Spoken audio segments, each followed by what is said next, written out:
All right, I'm Mike Forrest. I'm here with Scott Abel for the Scott Abel Fitness Podcast, and today we are talking about the holiday season, Christmas, upcoming family get-togethers, upcoming office get-togethers, parties, things like that. And today's podcast, we're just going to go through 5 basically emails Scott's received, and we're going to cover basically in order individual parties and whether you should take a night off your diet, things like that. Taking entire weeks off training and diet during the holiday season. Sort of something I think we've all heard someone say, worried about quote unquote losing all my progress and that kind of thinking. Anxiety about what other people are thinking, whether we're talking about family or an office get together or any of these kinds of social situations. And then what we'll close with is what a healthy anxiety free approach actually looks like, and sort of the differences you can actually see there in terms of how those clients will actually think about or frame these kinds of things.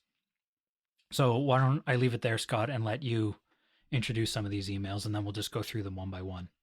Yeah, so just a preamble. Every year, I mean, for a few weeks, my inbox fills up with concerned clients and/or outsiders writing me like, "How do you handle the holidays?" And I've done some stuff in the past. I've written blogs about it. I've done like a 12 Days of Christmas kind of kickoff on it. But this is real emails from real people, and the ones we're going to share today came in within 24 hours. And since then, they're still coming in. So it's a big deal out there every year. And you can see why if you just look through fitness agenda related stuff. I mean, it's all about how to stick to your diet and, how not to lose your progress and, throwing the baby out with the bathwater. So I thought, you and I thought, all right, let's cover some of these actual emails, real people, real life, and, people that resonates better with people. So that's a little background. But every year I go through the same thing. So it's a constant stress factor out there. So having said that, we can go right through to the emails. So yeah, I mean, I think most listeners will be familiar, like they're probably thinking about it right now. yeah, familiar and interested, right? It's like, well, what does coach think about this? What does coach? So email number 1 is about an individual and parties. So this client, my work Christmas party's coming up mid-December, was wondering what your thoughts were in terms of taking the night off eating wise to simply be part of the festivities and enjoy some treats. So for this particular client, and you have to realize you got to approach each client as an individual. You don't just lump everyone into a one-size-fits-all answer. So I basically just said to this client, well, it's up to him, really. He is just embarking on a weight loss transformation process, which he's completed before, but hasn't sustained. So if you're just embarking on something like that, you have to choose the spots, right? So I was like, okay, what I tell everybody, a time for every purpose under heaven. So you have to choose your spots. If you choose to take the night off, then he has to let me know about it, of course, the following check-in.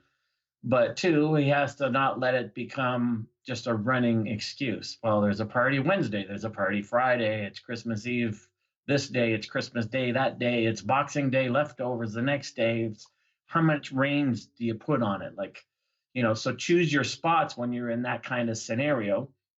But one of the common themes that'll run through all these emails that I firmly believe in is if such traditions are important to the person, then they must be embraced and celebrated in some way, shape, or form, or it builds into something negative, which we'll discuss as we get through, the rest of the emails. Yeah, I think the number of evenings off certainly matters, because I think one of the things a lot of people struggle with the sort of the month and the season is just the actual number of these things that come up, right?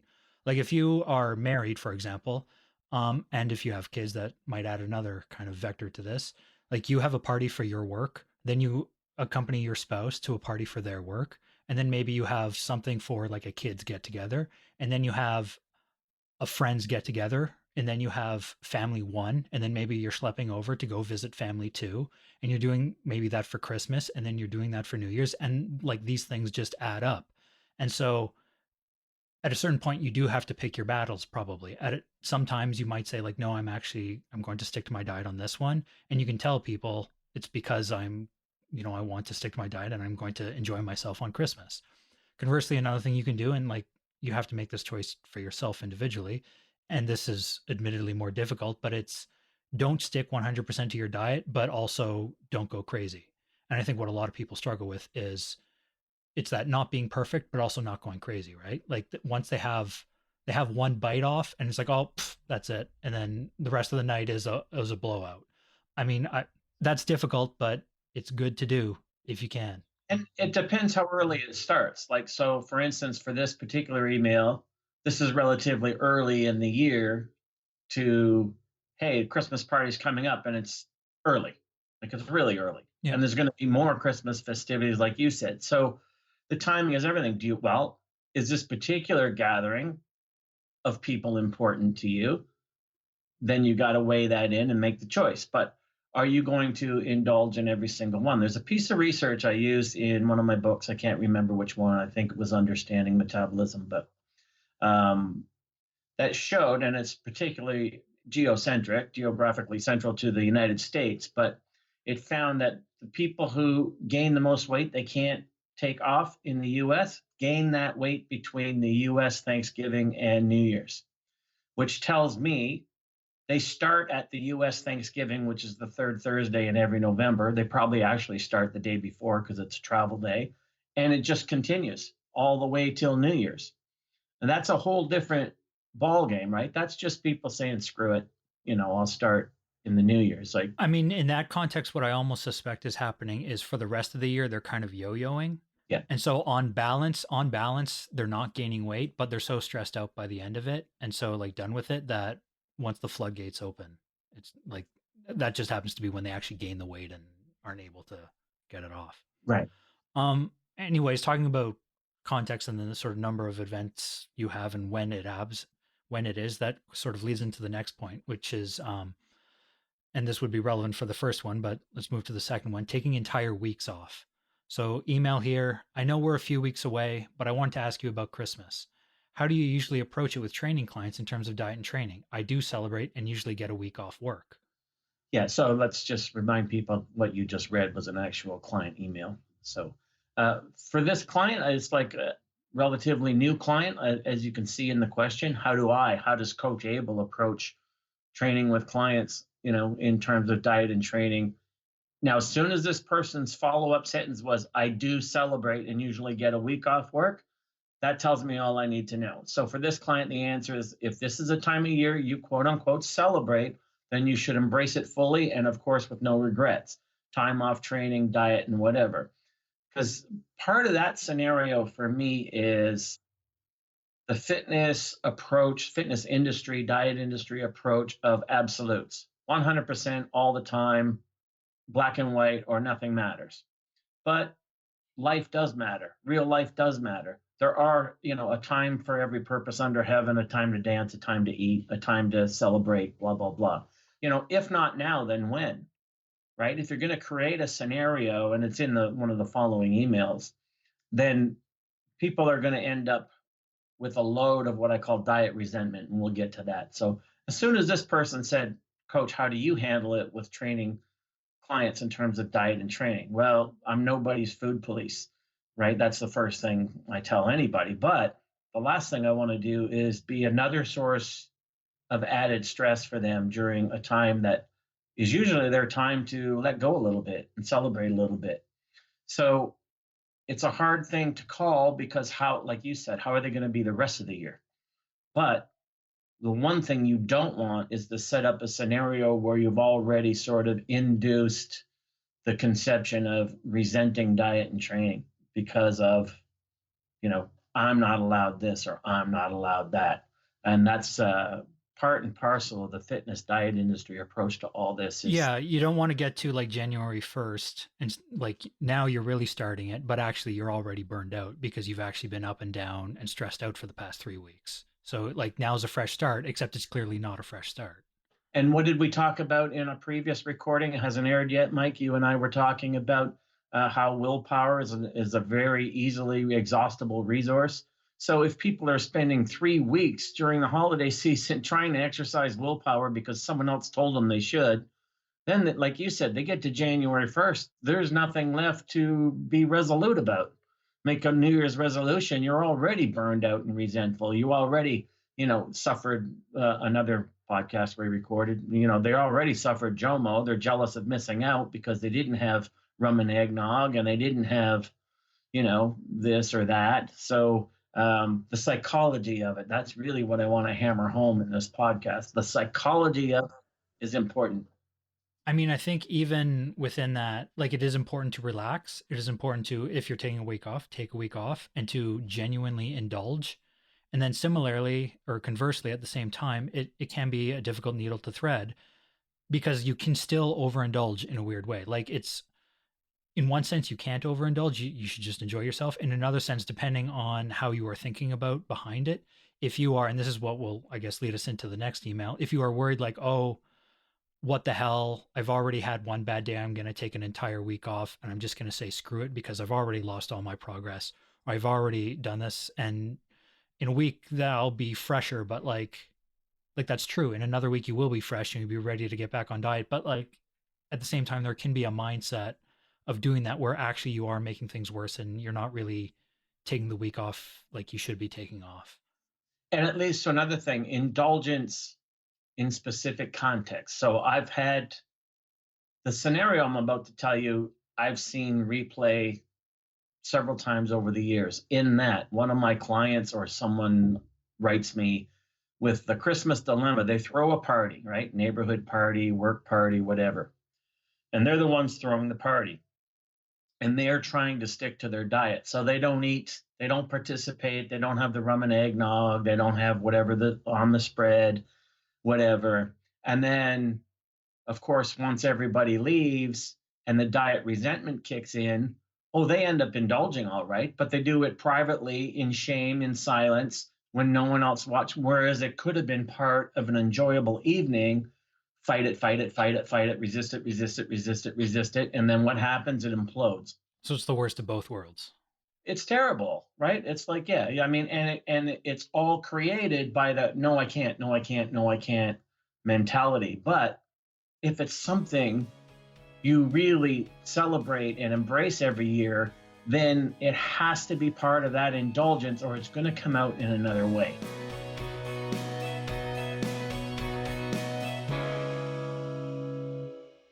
So let's move to email 3, which is another client email. And this one we can just call There Goes All My Progress. I'll just read it. Christmas parties and gatherings galore coming up. If they're anything like last night's, then there goes all my progress. Part of my self-talk was saying, quote, just quit and get fat, close quote. I just want to comment here that I think is interesting is that, and this is true even if I think the person who wrote it, most people can understand there are sort of issues or negative repercussions with this kind of thinking, and yet they still do it. And like that is one of the hardest parts of these kinds of things. Like, you shouldn't, but like also like your thoughts are your thoughts, and it's hard to deal with them in that context. Anyways. Yeah, so I mean, context matters here. Like, so you're reading the email, and people have no like concept of who that person is, but I do because that person's a client. So this is a client who, even though the self-talk was replaying, the old circuit in her head, oh, just forget it, just get fat. But this is a client who would never get fat, even with no training and no diet. The client before she joined was skinny fat. Like, it wasn't going to ever be a consideration. So that has to factor into what I would advise as a coach, right? So the client's self-talk was just noise, basically, in her head, creating guilt and trepidation. And what else? Stress, because what the first thing she says is coming up. So she's already futurizing stress, right? I got all this stuff coming up, like, oh no, just quit and get fat. It's too overwhelming to even think about. So, and she's got young kids who are into Santa and into Christmas and into the rest of it, right? So but a new client to me. So I explained to her about embracing or not embracing the holiday season and deciding which is more important for her. But that progress, there goes all my progress, so screw it, which is another common lie that people tell their own minds.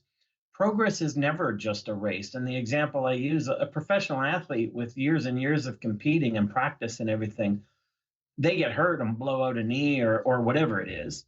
They don't come back from an injury having to start all over again and all their skills are gone and they have to learn them all over again. Well, fitness progress works the same way. You can hit the pause button. You're not hitting the you're not hitting the rewind button. So yeah, there could be some cosmetic change. You're going to hold a little water, maybe gain a few pounds, whatever. But it's only permanent if it goes on for weeks and weeks and weeks, like we discussed with that research that 6 weeks from U.S. Thanksgiving to New Year's. That's a whole different story if someone's eating every other day during that. I mean, I think this goes hand in hand with also how you view the rest of the year related to that research, and also sort of accepting or embracing some of the truths of like long-term physique change and the truths of weight loss, or the kinds of progress you make in the gym. Like, just as 3 weeks in the gym are not going to cause, like, you're not going to gain 10 pounds of muscle in 3 weeks, like, despite what the back of the supplement bottle tells you, like, that's just not going to happen, right? That kind of progress takes place over months and months. And that kind of progress, like, sure, it's kind of a bummer that it only takes place over months and months and it's very slow. The good news is that you don't lose all that progress over 3 weeks, just as you don't gain it. Like, the kinds of things that have changed in your body under the surface, they don't go away. Even if things do go really poorly, and let's say you gain a whole lot of water weight and you feel like crap after, and you sort of wish you hadn't indulged in the way you did, and you are kind of burned out because you were also engaged in like guilt and stuff like that. Even if, like, you're in that worst case scenario, even then you haven't lost all your progress.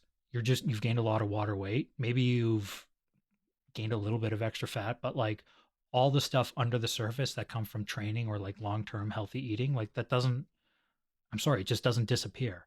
Like, that's a good thing, and it's one thing you should keep in mind. And it's mindset, right? So I've just one of my lines always is fear is an ugly mistress.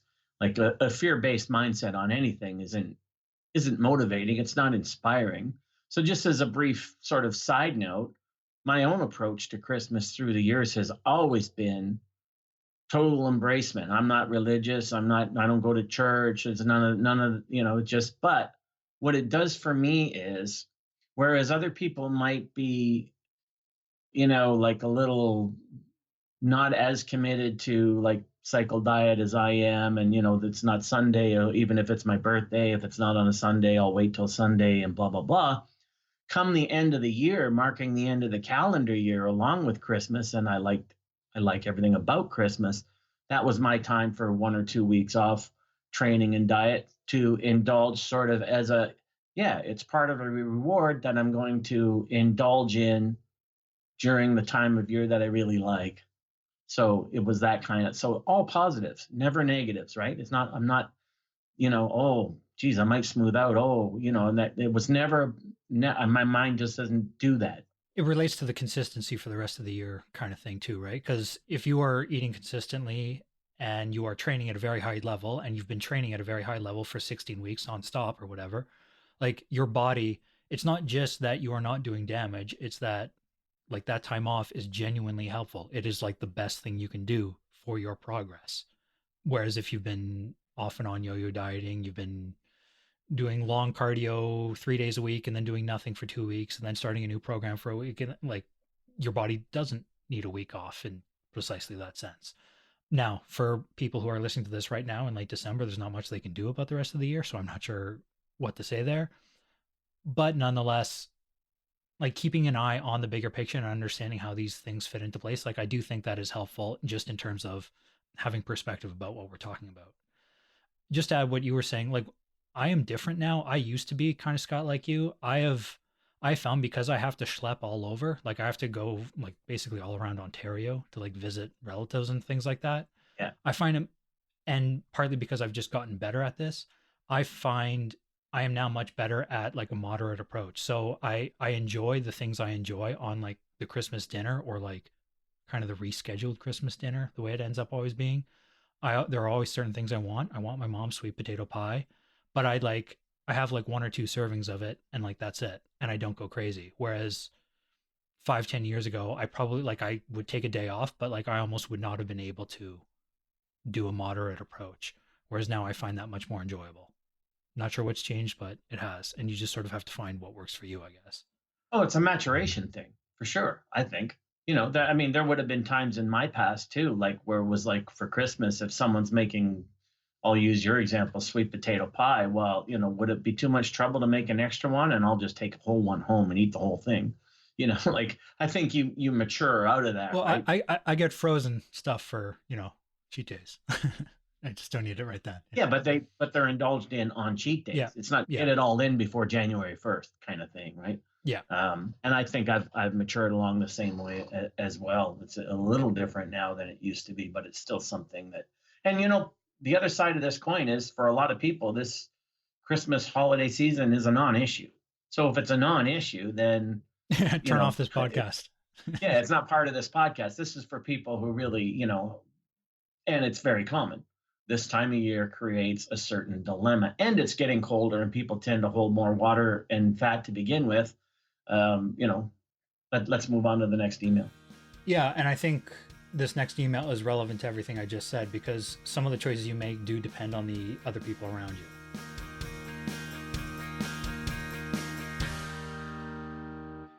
So, this email.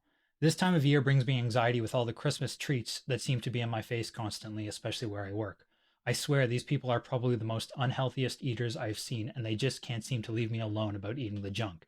It's almost like they would get pleasure out of seeing me eat something bad. It's weird. I can't wrap my head around it at all. I.e., there was pizza ordered, I refused it, and one woman said, with everyone in the room, I think, name, should have a piece. WTF is that all about? So here's the boy. Yeah, other people can be real prizes, right? And the title of this email: anxiety and other people. So that's the thing. First is what other people bring to work, what other people eat or don't eat. That's their choice, right? So that shouldn't be causing any kind of anxiety in this person, other than these people feel compelled to shove it in her face, right? And we've talked about that for years and years as well. Like how many clients I've had who, when they weren't dieting, no one paid any attention to them. As soon as they started showing up with healthy whole foods, everyone's shoving donuts and cakes in their face and laughing at them. Look what I get. It's just people. But what you have to learn is that you have no control over other people, even though we quote unquote teach people how to treat us.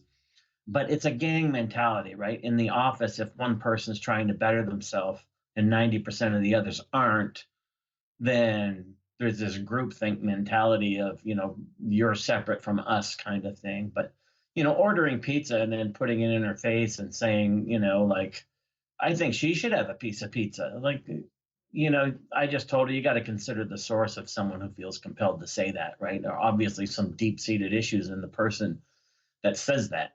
But in terms of other people causing the anxiety, other people's choices should not cause you in particular anxiety. Now, I talked about their choices. I'm not talking about their projections onto you. Of course, that make people feel. People say stuff on my social media at times, and I get all bent out of shape about it, right? So you're only human. So at that point, yeah, you have to remove yourself to the situation, but you can't just kowtow to every sense of peer pressure that falls upon you, or you never get anywhere. So, and the other thing, like with her W2EF comment, like, what the hell is that about? I just sort of advised her, don't even devote any time to trying to figure other people out, because half the time you're just filtering your own perceptions about what you think you've figured out, and it's not worth the energy.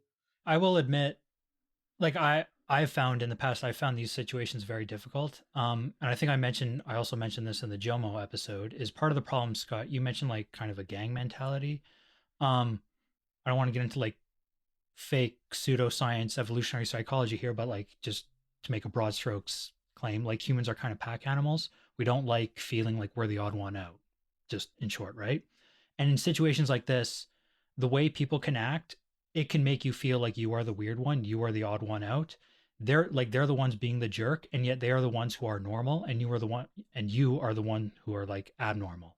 And in order to stand your ground against them, like they are kind of forcing you to be the one who is rude in some way. Like you are the one who has to breach the social norm. And like Like that sucks and that's really unfair and nasty of them. But at a certain time you also have to do it. But again, there is a way to do it where you were still firm and you were still polite.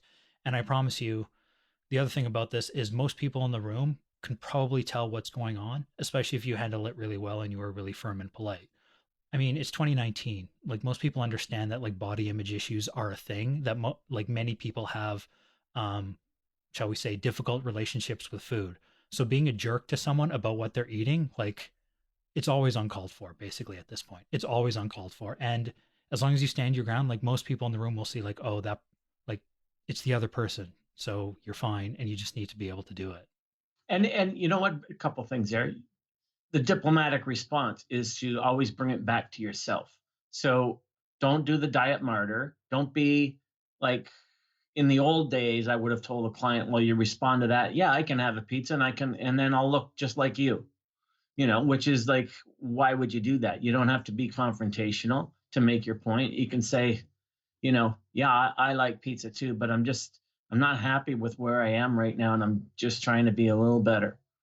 And I think most people, what are they going to do? Shove another piece in your face if you say something like that and you deliver it with sort of an emotion of vulnerability, Yeah, then like you said, people are going to relate to that, like, leave her alone. You know what I mean? Like, yeah, so, and there's still the fact that I always say, no matter how you go about it, we teach people how to treat us. So we've hinted at that in several episodes of the past, like people that have done total transformations, JP and Michael Veith, and the part of how you get them there is that you don't put up with other people's crap, but you do it in a very diplomatic way, so they want to leave you alone. And it's like me, 4 decades, into coaching and stuff. I teach my clients how to treat me. And it started with, being wide open to 7 days a week, any time of day. Here's my phone number, here's my emails. And then gradually, like, no, that's not acceptable. I'm not, at your disposal all the time. Right. And it's funny, you think people are going to have a problem with it, but they really don't if it's delivered in a fair way, right? yeah. I mean, one thing I've said is in situations like this is I'll just say like I've lost 100 pounds, and at this point, honestly, I just find abstinence easier than moderation sometimes, and then I just leave it at that. Yeah. And like it's sort of on them. Like, are you gonna like are you gonna screw with me like now? And or I'll say something like, well, I'm really hoping to enjoy myself at Christmas, but tonight I'm gonna be pretty strict. Um, it's harder when I think when things get blurry, when like you are like you're not being strict, kind of like you're having something off the menu or something, but you're trying to like keep it healthy, and then they're like, oh, just like have one more. And you're just like, no. And then like the trick is to just stop talking and like let them make it awkward, kind of. Yeah, that's true. Yeah, if you don't respond at all, they're the ones that are going to feel awkward, right? Because they're looking for engagement, and if they don't get it, they're the one left holding the slice of pizza in the middle of the air. Yeah. Oh, the other thing too along those lines, Mike, is like, yeah, abstinence. What is it? An ounce of prevention is worth a pound of cure.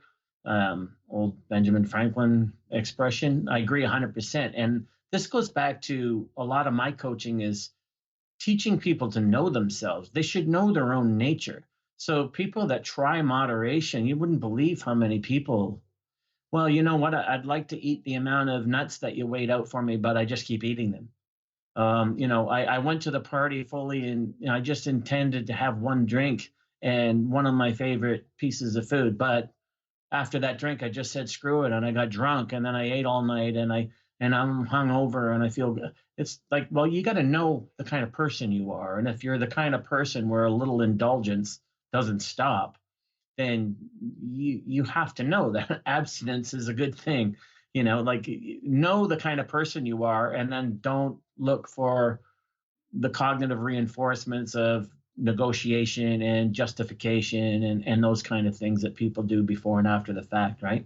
Yeah, this is one of those things that I find difficult because there is a both a positive and a negative way to approach exactly the same thing. Like to say exactly the same words, but one person they're coming at it from a very positive angle and another person is coming at it from a very negative kind of self-destructive kind of angle basically. Yeah. Because I've actually had conversations with people where they talk about, oh yeah, like abstinence is easier than moderation, like moderation's like totally overrated, and like they'll just I can tell they're using that language to enable behaviors that are like not healthy.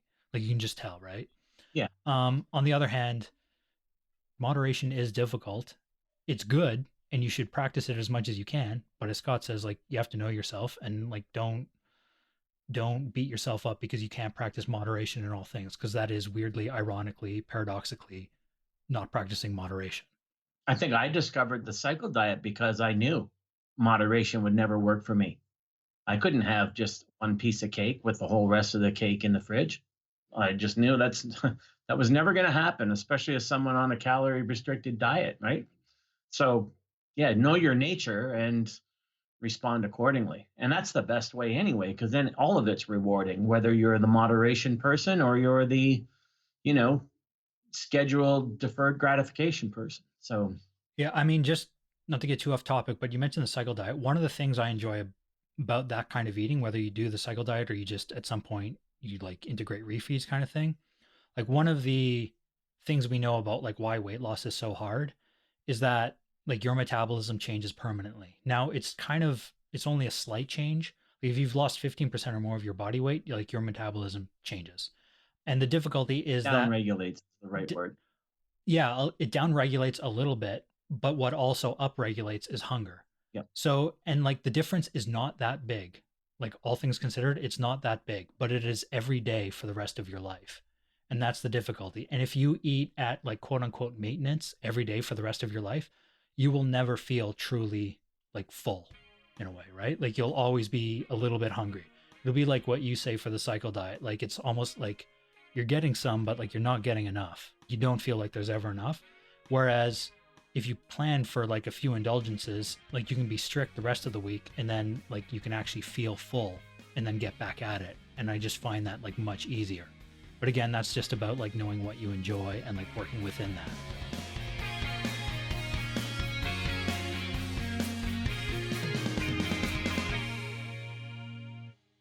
Well, this is what a healthy anxiety free approach looks like. I'll just read this quickly. This is also, I mean, this is from a client who's been with Scott for several years. So keep that in mind. So I'm in a good space and I'm looking to give a last push for the program and then to have good break for the holidays with a few exclamation marks. Yeah. So the clients that have been with me for a long time, right? They basically, maybe 4 or 5 years ago, I don't even remember, this particular client needed to be schooled and educated along the holiday things that we're discussing in this podcast. But after several years with me, he's fully embraced, yeah, another person with a family, another person who loves Christmas time. So, and he was kind of just like, all right, he got over a cold a week ago. So he's making reference to now I'm back at the program and it's one last push for the program and then have a great, good break for the holidays, which means he's not going to train or diet, right? Some people will continue to train, not diet, blah, blah, blah. But you can see how simple it is compared to the other ones we just read. The reason we kept this one for last, it's a healthy, anxiety free approach. There's no guilt, there's no shame, there's no consideration of what other people might say to him, what other people might do. There's no mention of all the parties that must be considered. There's just, I'm going to give the program one last push and then I'm off and I'm going to enjoy full indulgence, And of course, my response was, let's do it. Good work. Like, let's get, again, that mental approach of, freedom, like not anchored to any negativity at all. So it's a stress-free zone, right? So he's going to indulge in the holidays. Go ahead. Well, I know like when I go to my cottage, I mentioned I often don't take entire like cheat days. Well, I take cheat days, but like not weeks or like extended breaks. And I also tend to stick with training to some degree. And weirdly, almost perversely, I would like I like to go for runs at my cottage because it's like it's beautiful up there. It's actually hard because it's very hilly. But like you see deer, you can run on the lake or you can just run through trails. I can do it with my dog off leash. Like it's great. But I also weirdly, perversely almost felt guilty because I would be like, no, like I need the time off. I'm not allowed. Like I have to take time off. But it's like I have several days off, like where I don't train or do anything at the cottage, but like I don't have to take every day off. If I want to go for a run, I'm allowed to. It makes me feel better. It's fine. It's not going to kill me. And it's not even going to like get too much into like recovery or anything like that. It's just something my body genuinely enjoys doing. And I feel like better after it, and I'm allowed to do that. But again, that goes back to what Scott was saying earlier. You have to kind of like know yourself and you have to be honest with yourself. Like, are you genuinely like, are you approaching this from like a positive space or a negative space? Are you using this to enable behaviors that are actually kind of unhealthy, or are these behaviors genuinely helping you? That can be difficult and is always a case by case thing, but it's one of those things that I guess relate to what this email is about. And going at it for several years, you have to sort of like do the learn by doing thing. Sometimes it won't work. Sometimes you'll do something that's unhealthy. That's fine. You just sort of keep going and you learn and eventually you get better at it. And you're allowed to transition. So, like I've mentioned this before, even in my Physique After 50 book and talking about vacations, I never used to work out on vacations. Time off was time off, and it was a hard line, right? Just like this guy mentioned, I'm going to push the program and then I'm off. And I used to be like that with Christmas, 2 weeks, maybe sometimes even 3 weeks, no training, no diet, But after age 50, what I realized, more than a couple days without exercise, my joints hurt, my back gets tighter, things change, your body changes. So yeah, I prefer to keep engaged in some sort of fitness regimen. I don't have to, but it's part of the change, right? So I just noticed, learned by doing, that the old ways didn't apply after age 50. More time off meant more difficult time coming back, not to mention the time off. I was like other people who never work out start to work out again. You know what I mean? Like they're sore and hurting from working out, but at over age 50, I get sore and hurting from not working out because of previous back surgery, arthritis in my shoulders. Those things need constant attention and engagement, right? So yeah, so we're allowed to educate ourselves as we go along. Yeah. So I don't have much to add for this email. Do you want to move to, you have a few comments you want to add just to conclude? Yeah, so okay, so it's the holiday season, do do do do, all the songs and everything else. But first, let's start bigger picture. The reason I wanted to do this, obviously, all the emails that I get all the time. But for the bigger picture, research is showing that people are reporting this time of year as the highest stress level time of year in their lives because maybe they're on second families, they're on they got to go to this parents, then they got to go to the in-laws, then they got to go to their neighbors. Money. Yeah, money, yeah. And so that already sets a bad tone. So to add diet stress to seasonal busyness stress, that can result in having a psychological piling on effect, right? And you start, the old quote is, you start shoulding all over yourself. I should be sticking to my diet. I should be doing this. I should be doing that. And it just, you're just adding to the stress. So that's very, very important. And the other notes I wrote were the contagious effects of all this. So especially now with social media. So the internet, social media, I just did a brief search as we were making notes for this, and it's like it is every year, or maybe even worse. And what I mean is, it's filled with warnings. Oh, be warned, like don't gain weight at Christmas, and how to stay on your diet during the holiday season. But what most of these advisors don't factor into all this warning stuff is that because of the potential guilt, anxiety, and worry that these warnings can cause people, warning people against indulgence just in a sort of like paint everyone with the same brush can be the very thing that leads these people to even more indulgence that they don't want. To be fair, honestly, I think a lot of the people who are saying those things do realize that. They just don't care. Yeah, because they have some kind of formula, right? Like do this for 2 days and then you can do that. Like I've seen all kinds of craziness, right? Well, if you go no carbs for 3 days, then you can have, Christmas Eve and Christmas Day off, and then you can. But all of that kind of stuff for people who this is their time of year, that can lead to what we mentioned earlier, diet resentment, which I've seen 1,000 times, and that turns into diet rebellion. So when the new year does turn and they think they're going to recommit, they don't, because like what you mentioned earlier and what we discussed is they're already exhausted from food stress they didn't even realize was in their head, at least not to the same extent. And that diet resentment will always lead to a self-sabotaging experience down the road. So people, holiday season, you got to put things into perspective. And one way to think of this is in terms of celebrations. Well, if not now, then when? If you're not going to pause and celebrate when this time of year is something that's near and dear to your heart, well, when do you actually do it? You're going to sacrifice all of that because you're on a diet and fitness regimen. Is it always going to be like, well, next year I'll be able to do it? That's just a rationalization. And constantly warning people about this stuff can get them locked into precisely this kind of loop and this kind of resentment kind of thing. And it's not, or fear, right? And like I said, fear is like having an ugly mistress. It just sucks the life out of you. So, in contrast, indulging in the season can be very healthy in the long term. If a person gets the time off and enjoys it and genuinely experiences it as a break, then when they get back to things, they know they've had their time off. They can get into a no excuses resetting of their commitment because they just have to look back over the last week or two and go, yep, had my time to get real about getting real. But this only happens if there's going to be no regrets or hidden feelings of resentment, like in the final client email that we showed, where he was like, yeah, one last push on the program. And then, I'm going to enjoy the holidays kind of thing. So all of this contrasted with, I just wrote down a friend of mine back east. We're talking about the holidays or whatever, and she's very family oriented, very, like Christmas oriented and stuff.